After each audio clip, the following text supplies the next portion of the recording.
Guys, मेरा नाम doctor पूजा अग्रवाल है और आज मैं आपको बताना चाहूँगी चीक गार्ड के बारे में या नाइट गार्ड के बारे में। हो सकता है मेरे कुछ व्यूअर्स या आपके नियर और डियर वंस हों जिनके दांत शार्प हों। शार्प टीथ की वजह से कई बार बहुत सारे इश्यूज हो जाते हैं। सुनने में ये लगता है कि sharp teeth is not a big problem, पर जो लोग बेचारे इस प्रॉब्लम से जूझ रहे हैं they only know that this is the big problem. आपकी चीक्स को बाइट करना शुरू कर देता है, आपकी टंग में इंडेंटेशन बना देता है, छाले अल्सर की प्रॉब्लम क्रिएट करता है, जिसकी वजह से फर्दर ओरल अल्सर भी बहुत लंबे टाइम तक होने लगते हैं, क्रोनिक हो जाते हैं। डॉक्टर साहब, आप एक बारी थोड़ा सक्शन लगाइए प्लीज़। इधर आ जाइए आप।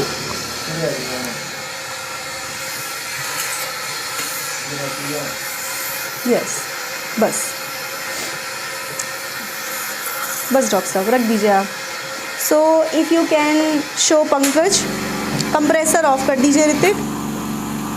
सो बेसिकली ये अगर आप लोगों को विजिबल हो, इनके चीख में ये पूरा यहाँ पर इंडेंटेशन बन चुका है। जो दांत इनके देख रहे हैं आप बहुत ज़्यादा शार्प हैं और इन्होंने कहीं से इसकी ग्राइंडिंग भी कराई हुई है। सबसे पहले तो मैं बताना चाहूँगी टीथ ग्राइंडिंग बिल्कुल ही लास्ट ऑप्शन होना चाहिए, क्योंकि अगर हम ग्राइंड कर रहे हैं उसके इनेमल को, अगर हम ग्राइंड कर रहे हैं तो बहुत स्पेसिफिक और प्रिसाइज होनी चाहिए। It should not be a वेग टीथ ग्राइंडिंग। हमारी लैंग्वेज में इसे हम इनेमलोप्लास्टी कहते हैं। इन्होंने कहीं से ऑलरेडी कराई हुई है और फर्दर इनकी प्रॉब्लम सॉल्व नहीं हुई है। इनका पूरा गाल यहाँ से आप देख रहे हैं, ऋतिक इनका एप्रन ठीक कीजिए आप। इनका पूरा चीक आप देख सकते हैं, ये पूरा कटा हुआ है शार्प टीथ की वजह से। सर अपने जीभ को बाहर निकालेंगे। इनकी टंग में, सर थोड़ा सा इधर, यस, इनकी टंग में भी जगह जगह दांत की वजह से कट्स हैं और इनको अक्सर छालों की शिकायत होती है। इधर भी इनके अल्सर्स हो जाते हैं और इधर भी हो जाते हैं।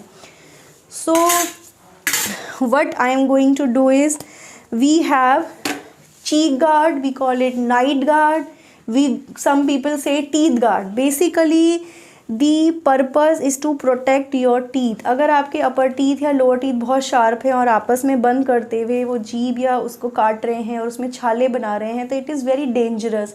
एक ही जगह पर बार बार क्रोनिक अगर कोई जख्म रहेगा तो वो फर्दर और भी ओरल पैथोलॉजी को क्रिएट कर सकता है। वो प्री कैंसरस भी हो जाता है अगर बहुत लंबे टाइम तक वो ट्रीट ना किया जाए। सो उसके लिए हमने इन्हें ये रिकमेंड किया है और आप देख सकते हैं इसकी फिटिंग बहुत एक्यूरेट होती है। Yes Santosh ji, I you okay, comfortable? शुरू में because it's a foreign body, तो हो सकता है कि एक नई चीज़ मुंह में आती है तो ऑड लगता है, but you can see it's well fitting in his mouth and it is not at all visible also. आपने देखा कि किस तरह से अगर हम एक चीक गार्ड या टूथ गार्ड जो होता है, जिसे हम नाइट गार्ड भी कहते हैं, उसके थ्रू हमने जब दिया तो जो पेशेंट है हमारे रेस्पेक्टिव, वो जो माउथ क्लोज कर रहे हैं, तो अब उनके जो शार्प टीथ हैं वो उनके टंग को या चीक को नहीं डैमेज करेंगे और ना ही ओरल अल्सर क्रिएट करेंगे। But friends, let me be very clear, oral ulcer का कारण केवल दांत ही नहीं होते। There are multiple factors and what I have seen in my career of 14 to 15 years, oral ulcer के कारण पेट की खराबी से भी ये हो सकते हैं। अगर आपको प्रॉपर क्लेंजिंग नहीं होता है then it's a major issue. अगर आप पानी का इंटेक कम लेते हैं, वो भी एक रीजन होता है। इसके अलावा stress ulcers are very very common. आजकल की भाग दौड़ की लाइफ में, जहाँ मेट्रो सिटीज में लोगों के ऊपर बहुत सारे प्रेशर होते हैं, sometime you take too much of mental pressure of giving your best, और स्ट्रेस इतना ज्यादा हावी हो जाता है, स्लीप डिस्टरबेंसेस हो जाते हैं, वो भी ओरल अल्सर को क्रिएट करते हैं। अगर आपके मुंह में बहुत ज्यादा ओरल अल्सर है, क्रोनिक है आपकी प्रॉब्लम, तो this is the duty of your respective doctor कि हमें केवल डेंटल के पॉइंट ऑफ व्यू से ही नहीं सोचना है। We have to take proper history. जैसा कि मेरे रेस्पेक्टिव पेशेंट के केस में मुझे लगता है कि it is because of multiple factor. थोड़ा सा स्टमक रिलेटेड भी है, थोड़ा स्ट्रेस रिलेटेड भी है, बट यस डेफिनेटली जहां दांत की बात आती है तो वो हमारे हाथ में है। कुछ हद तक हम इनेमलोप्लास्टी कर सकते हैं, जिसे आपको कहते हैं कि भाई हमारे दांत को हल्का सा घिस दिया, बट एक या दो दांत, कुछ दांत एक मिनिमम लिमिट तक हम ग्राइंड कर सकते हैं, बट उसके बाद फिर टीथ गार्ड या cheek guard is the best solution. जिसको लगाने से ओरल अल्सर में बार बार इरिटेशन नहीं होगी। साथ में कुछ जेल्स होते हैं जो आपके डेंटिस्ट बताते हैं, वो जेल अप्लाई करिए। कुछ मल्टीविटामिन्स आप ले सकते हैं।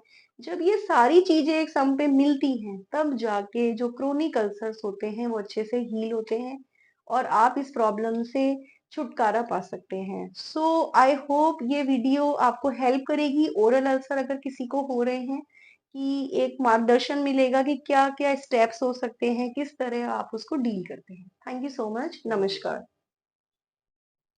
So yes, Santoshi, now you have to wear the cheek guard. Yes, okay, और oral ulcer में भी अब आपको आराम आ जाएगा. Okay, that's great.